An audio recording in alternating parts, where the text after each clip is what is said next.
అరే లెఫ్ట్కి వెళ్ళాలా రైట్కి వెళ్ళాలా? గేర్ షిఫ్ట్ చేసుకుని లెఫ్ట్కి వెళ్ళు. లెఫ్ట్కి వెళ్ళాలా రైట్కి వెళ్ళాలా ఇంతే అడిగాను. లెఫ్ట్ అంటే లెఫ్ట్ అని చెప్పు, రైట్ అంటే రైట్ అని చెప్పు. బ్రేక్ వేయాలి, గేర్ వేయాలి, హార్న్ కొట్టాలి, ఇవన్నీ వద్దు. అర్థమైందా? క్లచ్ కొంచెం మెల్లగా వదలొచ్చు. గోపి కొంచెం గేర్ షిఫ్ట్ చేసి కదా గోపి, ఇందాక నుంచి థర్డ్ గేర్ లోనే వెళ్తున్నావు. ఫోర్త్ గేర్ లోనే ఉన్నారు. నాకు కళ్ళు పోయాయి నీకు. అదిగో చూసుకో, అంకుల్ అటు వచ్చేస్తాడు. చూసుకో.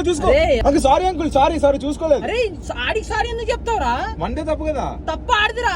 నసగాడి దొరికావు మా డాడీ లాగా. పక్క నుండి నడపనియర్రా ఎవరు. ఇప్పుడు మనం కరెక్ట్ గానే వెళ్తాం, వేరే వాడు కరెక్ట్ గా రావాలి కదా.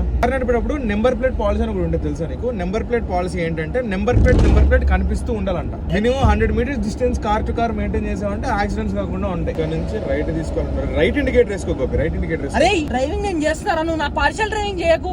వెళ్ళగా హార్న్ పెట్టి ఎవడన్నా వచ్చేస్తున్నావు గలీలో నుంచి మధ్యలో నుంచి. ఇప్పుడు నువ్వు తింటున్నప్పుడు నేను ఇలా తిను అలా తిను అంటే ఎలా ఉంటది? కాలుద్ది కదా, ఇది ఇంతే. ఏం చేస్తున్నావు? నువ్వు కొంచెం బ్రేక్ సరిగ్గా వాడట్లేదు కదా, నేను కొంచెం హెల్ప్ చేస్తాను. ఆపుతారా? నాకు తెలుసురా. ఎందుకురా? డ్రైవింగ్ అనేది ఆర్ట్ లాంటిది.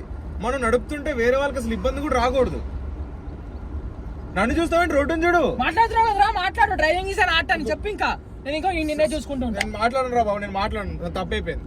ఇండికేటర్ వేసుకుని రైట్కి వెళ్ళాలి, తర్వాత కొంచెం థర్డ్ గేర్ లో పెట్టుకుంటే దిగరా, వెళ్ళిపోనా?